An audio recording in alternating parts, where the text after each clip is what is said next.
Oh God! No! Wait a minute.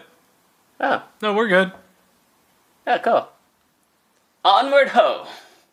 Don't call me that.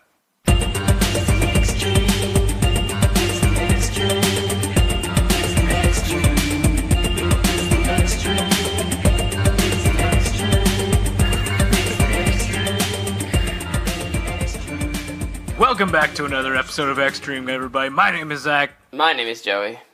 and this is a podcast where we dig deep on your favorite video games. Alright. And we're moving onward. Onward. Onward, and maybe actually upward is a good indicator of where we're about to go. Yeah. Technically. Onto the station. Subtitle, Time to Get Serious. That's how you know it's about to go down. And by down, I mean up. Because this entire stage is going up. Yeah, we're flying. We're flying, but we're flying in a vertical direct... Wait, do you fly in any other direction? Yes, you can do. fly in There's a any lot direction. of degrees of motion. Yeah. Let's talk a little bit about it. Moving from basically, we're flying through space. At least it kind of looks that way, doesn't it? Done it. It duh. It does? Yeah. That do? Yeah, that duh. I mean, the speed lines are any indication, we're moving pretty gosh darn fast. Yeah. It's like super windy or something. But it's surprising because it's completely an aesthetic thing. Those speed lines. It's like when you put flames on the side of your car, not because you're cool, but because you think it makes your go faster. And if that's what you think about how decals work, I have some land in Florida to sell you. It's weird though because, like, we're in space. So, like, what is that even? That's true. There can't be air in space. What kind of craziness is this? Yeah. Is it space air? It's the spare air. It's the space air. You know that just space air together is just spare. Or ace. It's spare ace. But the funny thing is, this is such a missed opportunity. Because if you're going to make it look like we're moving fast, why don't you actually have that impact the platforming? I know, it would have been a good challenge. I mean, we're at the end game here. Why not ramp it up? Yeah. I mean, guess they have all the conveyor belt things that are already, like, doing that. That's true, and I mean, the chunking is taking it into overdrive here by just kind of multiplying everything times about, let me see, about 10 factorials. Yeah. Like, it's crazy how many things they've crammed into this stage. And it's definitely endgame. Exactly, and on top of that, like we mentioned about 17 times a minute and a half ago, a lot of the level is very vertical. There's a lot of climbing involved. Yes. So, not only do you have to compete with the abundance of enemies and projectiles and shit clinging to walls, you have to do that all while making sure you don't fall back down and have to do that shit all over again. There's, like, no safe ground in this level. And if there is, it's usually covered in ice. Yeah, or temporary. Or they just put, like, one of those tripwire ice things on the top of it, so you have to move immediately. Yeah. Like, holy crap, what were the parameters for the chunking for this stage? Just like, okay, we have all these elements. What if we just, like, mashed them together? Like, literally. Like, yeah. I'm surprised they don't have enemies that just shoot bees out. Or they don't have, like, enemies that just straight up multiply. That was the word I was thinking of. Thank you. Nice. Or enemies that straight up Matt Damon. Yeah, that. Thank you, Paul. That was what I was also thinking of. He's always there. Such a good guy. Always paying attention. Always paying attention, even if it's wrong. Paul can never be wrong. He is an infallible editing god. I hope he appreciates my sacrifice. Of words, not of people, or of animals. Unless it's to eat them. Well, I mean, you do you, right? Anyway, let's talk more about the advanced platforming of this entire area. So, basically, bounding between sides of the platforms. So there's like a lot of examples here of very specific challenges that were made that were previously used in those small segments leading up to this. Yeah. So where you were like rewarded at the end with like an augment or an upgrade or something. You had those like challenge areas kind of sprinkled in as optional. But now it's like the critical path has turned into the optional platforming. Yeah. So what a turn of events. It's almost like they're learning about difficulty scaling. It's beautiful. It is beautiful. And I mean, I don't want to imply that they didn't know that before. But what I'm saying is, there's a clear increase in the difficulty between levels 8 and level 9. Like, just saying, like, you guys gotta, people who've played the game, you understand. They really ramp it up, but at this point, if you haven't upgraded yourself or gotten any of those augments, you are kinda screwed. Yeah. Yeah. Because it really relies on the fact that you are covered in upgrades. Right. Just paste every augment on like a decal sticker. I got cars on the brain for some reason. But yeah, I mean, I actually haven't made it through to level 9 without getting a ton of upgrades. Right. But I would assume it's incredibly hard to do, and I don't have that kind of time on my hands to grind my way up there. Who does? Exactly, I have a life to lead, much to the chagrin of everyone. But I assume that it's nearly impossible to make it there, so I can't say for certainty how the chunking would work out there if you didn't really have a lot of the upgrades. Right. Yeah, no. Like, But it seems like it would be basically impossible. I feel like it would. But yeah, so one of the examples of the we got really off track. One of the examples of the really advanced platforming is they put you in a situation where you have to like jump in between platforms without touching the top because there are spikes on the top. So you have to move upward without actually jumping onto the top of things. Yeah. So like controlled upward jumping. Exactly. It's all about that wall climbing, yo. Yes. You need to be the master. You've better mastered your fundamentals at this point. Fundamentals of wall climbing. 101. Exactly. Well, at this point, they've given you so many opportunities to learn and master that skill of jump dashing. So and if you should played Mega Man, exactly. You got it down. Absolutely. So, but at this point, assuming you have no Mega Man knowledge and this is your first foray into a platformer, first off, there's a lot of other good ones too. This one is inspired off of a great one. You should go check it out. It's called Mega Man X. Mega Man. That would sound funnier coming out. Paul, do a sound effect in. Boy, if you don't No, not that one. Okay. Yeah, that was good.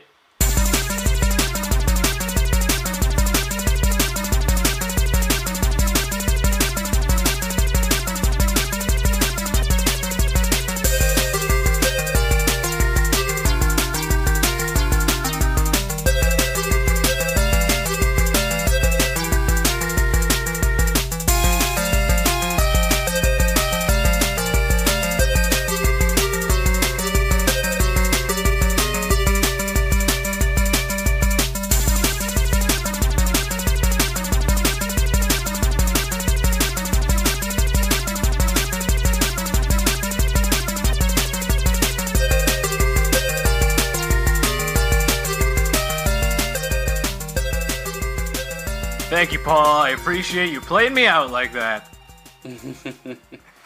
But let's talk a little bit more about the stage, because we're still not done. There's too much to talk about. so much. So, like I mentioned before, really advanced platforming here. Another example of something that came into play for my run in particular is small platforms and ice mechanics. Yes. So, really just throwing in ice mechanics to anything, especially in a platforming game, first off, is a great way to make me so goddamn upset. And bitch, like, incessantly. But at the same time, it's a very good way to artificially increase the difficulty of a platformer. Yeah. Because very standard. Yeah, I mean, that's the way that people have said, what do we do to make stuff harder? What if it's covered in ice? Ice is hard to step on. Great, fantastic. Make that in the whole end of the game. And I am not surprised that it is used here. But then again, I wouldn't call it a crutch. I would call it, considering we're on the last levels of the game, I would call it a justifiable difficulty spike. Yeah. Yes. It's not like it's in the beginning where it's like, here you go, fuck you. Yeah. But anyway. This is when, like, they should put it in. Exactly. I 100% agree. So, as I mentioned before, this really brings in mechanics from the optional areas to kind of make the critical path a bit tougher, multiplies the enemies by about a metric ton, and honestly, the upward mobility wouldn't have worked so well if not for the wall jumping mechanic. Oh yeah, for sure. You couldn't even do this level without wall jumping, probably. Absolutely. I mean, I'm thinking back to like original Mega Man, where they had a similar style of upward level design, and they didn't have wall jumping. It was really just precision platforming with like maybe a few pixels that you were able to jump on. It just made it not fun. That doesn't make it enjoyable. It makes it a slog. Yeah. That's super challenging. But 20XX did not do that, so I gotta commend them. Thank you very much. That's all I really got for the stage itself. Do you have anything else to add? No. Just getting to the boss. Yeah, cue the boss music.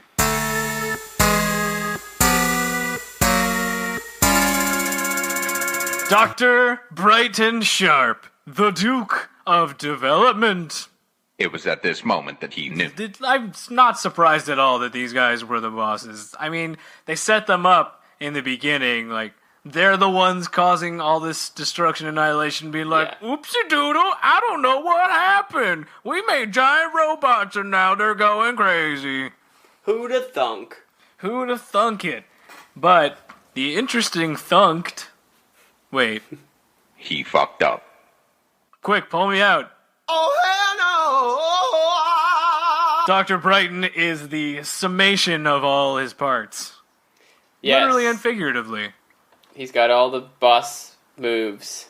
Literally. I mean, he uses every boss move and even has some of the boss's heads as weapons for some reason. It's just an interesting amalgam is a good way of calling it, but having all of the boss's powers come at you at once is quite daunting. Yeah, it's fun though.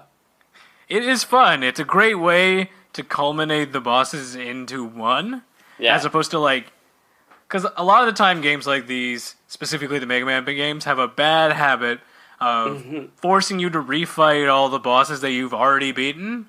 Yeah.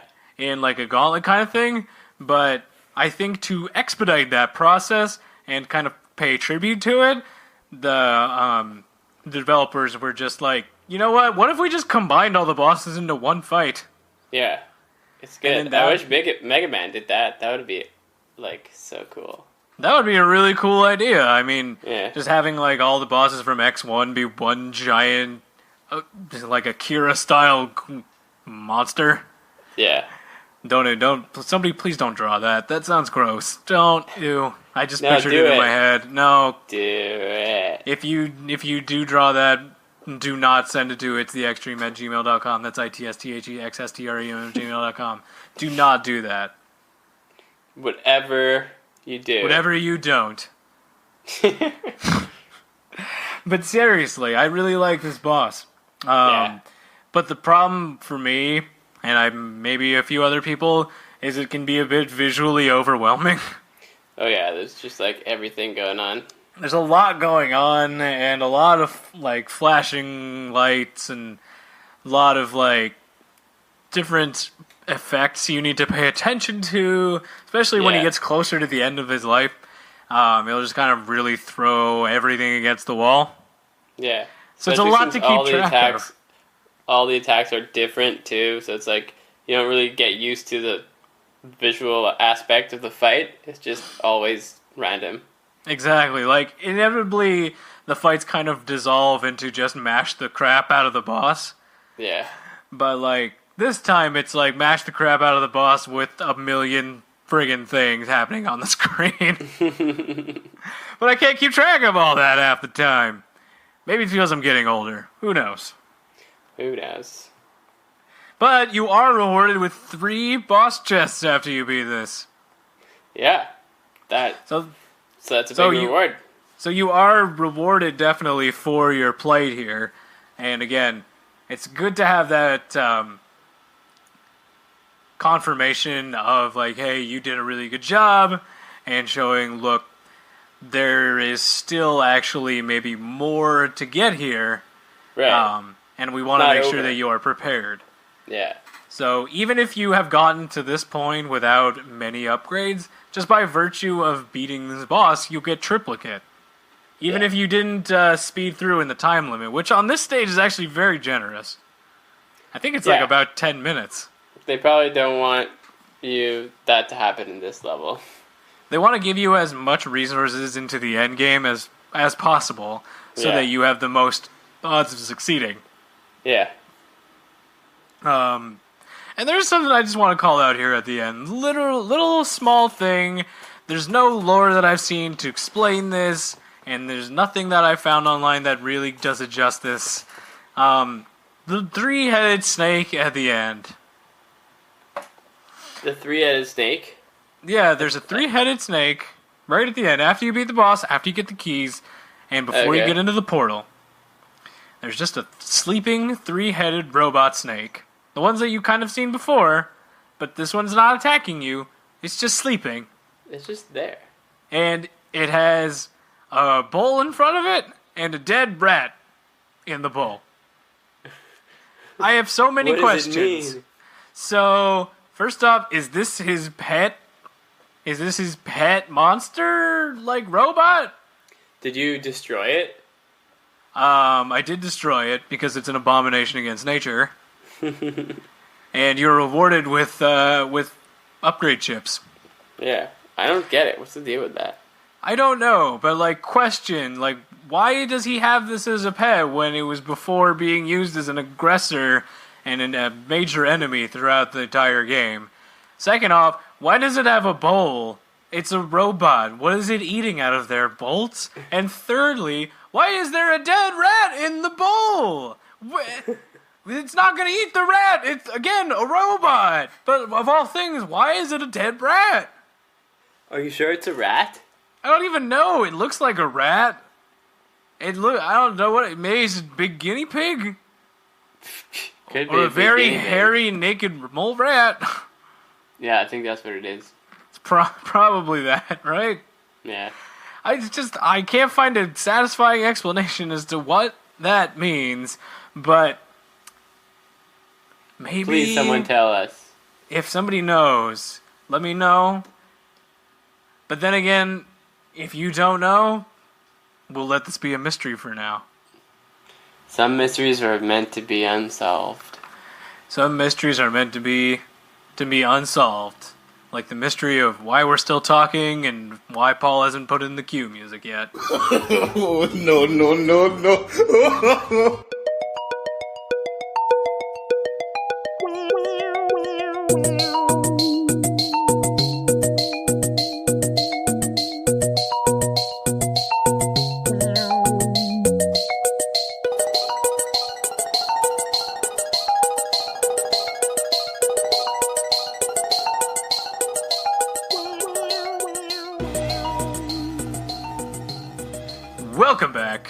Hey.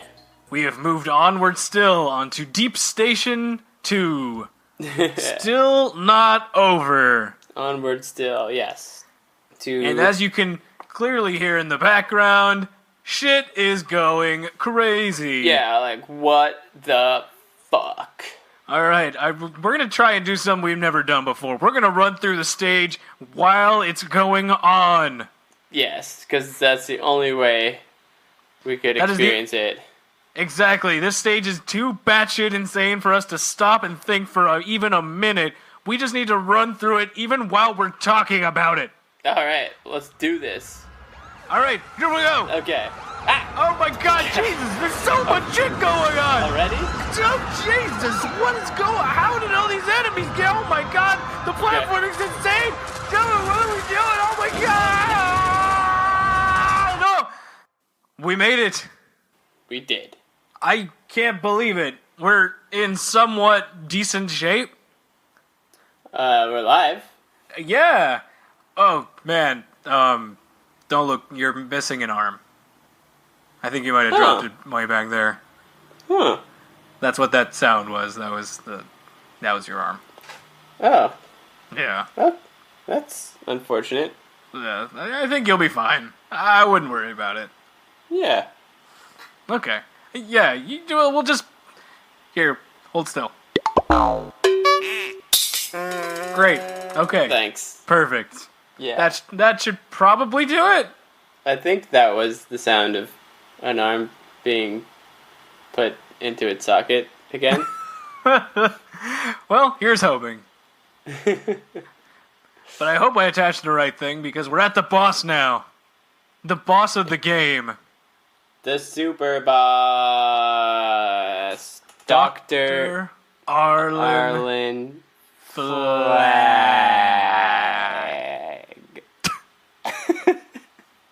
Chief of Control. And boy howdy, he is not in control at the least. No wonder he is so mad. Oh yeah. But this boss has got to be the most interesting boss that we've fought in this entire game. Yeah, it's huge. It's huge. Firstly, yes, the scale of the boss and the room itself really helps to, solidify the difference in size between you and the Arlen bot. I don't know, what's it called again? The Omega. Doctor. It's called the Omega model. Oh, cool. The Doctor model.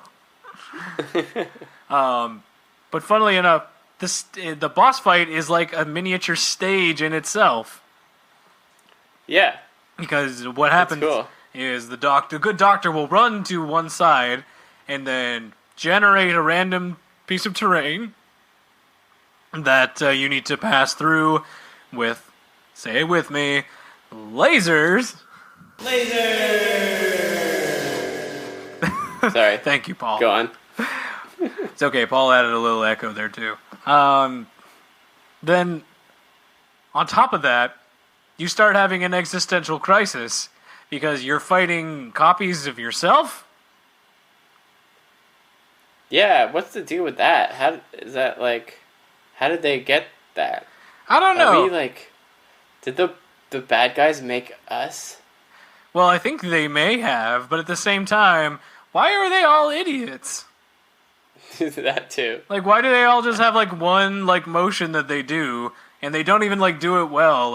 Some of them just walk forward, some of them just shoot very slowly, some of them just fall into pits.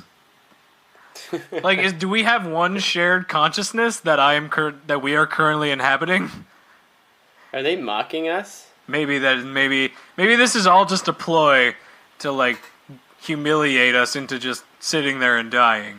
Because it's wow, are we really that dumb looking?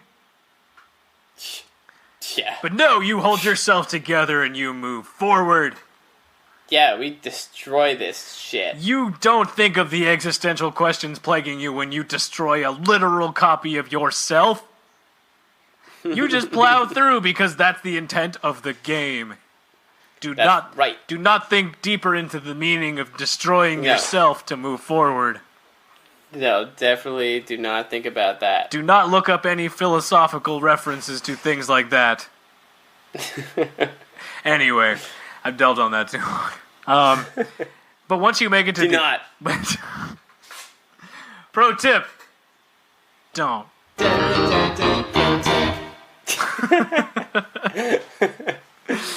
But yeah, Nice. so you move through this miniature stage, and then once you get to the end, you actually have to platform again to just get up to the spot to hit him. Yeah. Unless you have a weapon that'll do damage from down below, but probably not. You're better off just...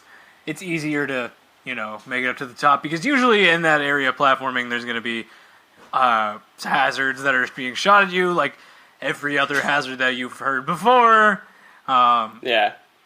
But then, this repeats about a few different times.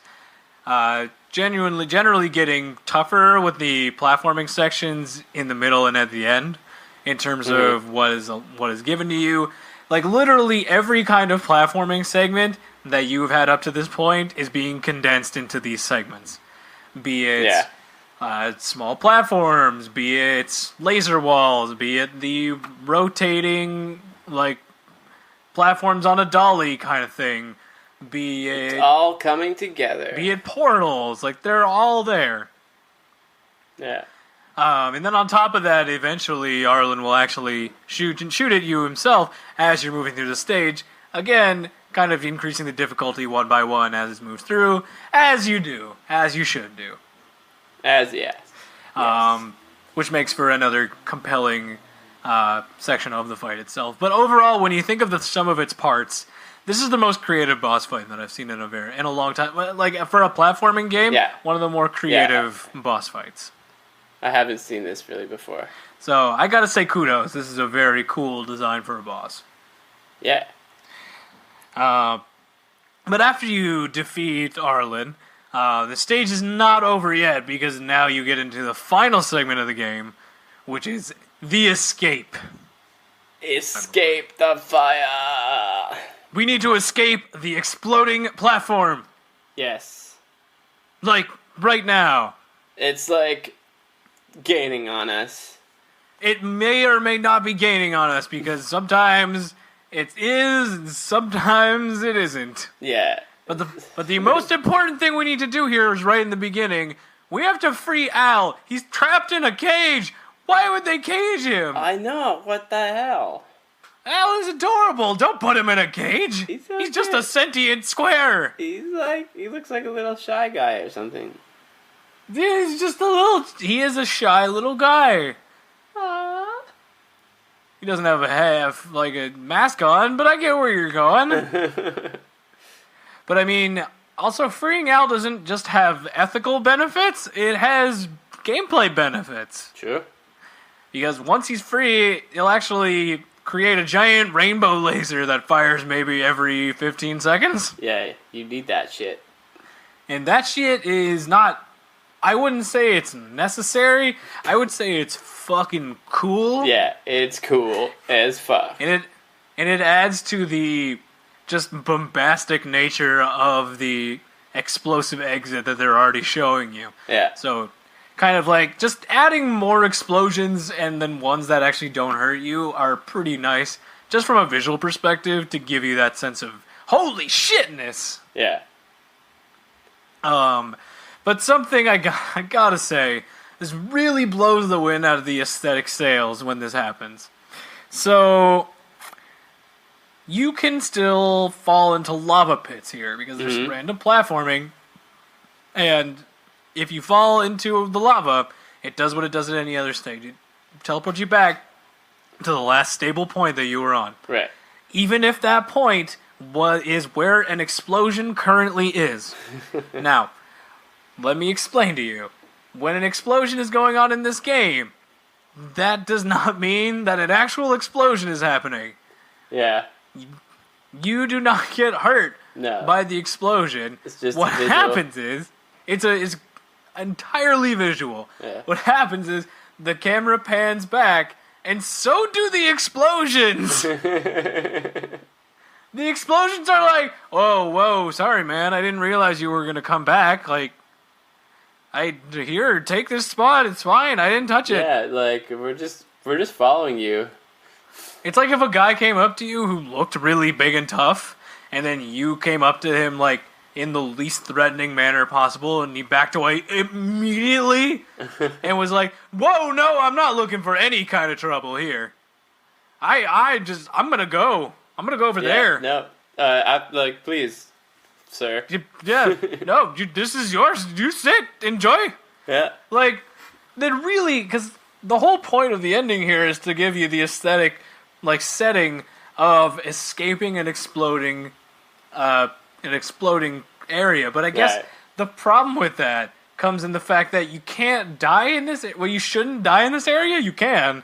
It's very possible to still die, but they don't actively want you to die after the boss fight. Yeah, because you just beat the game, basically. You've beaten the game. This is supposed to be like a victory lap kind of thing. Yeah. But the way that the gameplay up to that point has dictated how the flow works, especially with, taking damage, it just kind of destroys any ambience that you're trying to create in setting up that final climactic exploding, escaping from the exploding base scenario. Right. So it just kind of makes it seem like, oh, I actually don't really have to move all that fast. The explosions aren't really a thing. It just turns into the same platform with a little aesthetic buffer at the end. Yeah, exactly. Which is cool. So it is still cool, but it's a little unnecessary. It's not unnecessary. Just I wish maybe there was a better way to implement it. I don't have it off the top of my head. I'm not a game designer. I'm just a game critic, so I'm just here to complain. But yeah, either way, it does still feel really good at the actual end of the escape. Right. When the camera kind of just stops panning with you. Yeah. And you are in an actual, this is the last area. Yeah. You made it. You made it. So you jump into the rocket ship. It says, "Woohoo! You were killed by nothing." Oh yeah. You reunite with your other guy. That's true. You get on the ship with Ace, who was there apparently, and you end up on a beach sipping pina coladas and just listening to Jimmy Buffett. Oh yeah. Wait, do you though? Yeah. Yeah, don't you hear it in the background right now? Right. Well, yeah, sure. Yeah, that's totally not the actual song because we didn't pay royalties for that, so don't actually put that song. Yeah. But it is a nice little ending cutscene to, cap off a run. Oh. And even before that, it kind of shows you the results of the run and saying "Oh, you did a great job." Actually, funnily enough, let's hear from the actual game itself how you did, or what they have to say. From the Bureau of Encouragement. Looks like it broke the testing suite. Huzzah. But that's it, y'all. That was 20XDX. Yeah, cool game. Absolutely. There's a lot of other things that we didn't quite get to touch on, but again, we'd be really kind of stepping over ourselves talking about it, so I'll just kind of give it a quick nod here at the end. There are 2 other actual playable characters that you could choose from. One of them is Ace, that we'd mentioned before, which plays like Zero in the Mega Man X franchise. He uses a sword or close combat. And there's another one called Hawk, who is a kind of similar style to Ace, where it's very close combat, but uses a whip instead of that, and mainly focuses on using special weapons as opposed to upgrades. So they have very specific special weapons that are not available to Ace and Nina. Which is a cool way to kind of force you to trying out playing not just by using your physical attacks, but by relying more on your specials. Yeah, another reason to replay the game. Absolutely, as if you didn't need any more before, because they also have 7 different daily, weekly challenges that you could come back to and play every day. Nice. On top of the fact that you could play the game on Defiant mode, which turns on skulls, that you could just decide how hard you want the game to be. Yeah. So there's a lot of replayability here. This is a fantastic game. And with that, I want to give it my score of... Oh my God! Out of... Thank you. Is there anything else you wanted to talk about there, Joe? No, just get ready for next week. Because... Yes. We're going to play a new game. That's true. We haven't decided yet. By the time this episode airs, we will have decided. Yes. But if you want to send us an email for a game that we can play down the road, feel free to send us an email at itstheextreme@gmail.com. That's itstheextream@gmail.com. Or you can just look us up on our website. Again, it's the extreme at it's theextreme.com. That's itstheextream.com.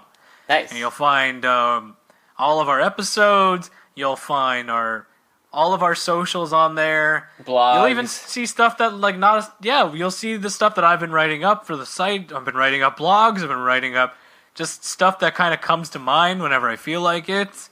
Yeah. I've even been able to put up our YouTube stuff on there if you haven't seen that before. So go check it out. It's theextreme.com.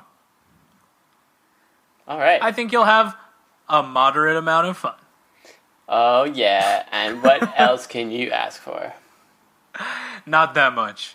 So, thank you guys again for listening, and we'll talk to you next week. Peace.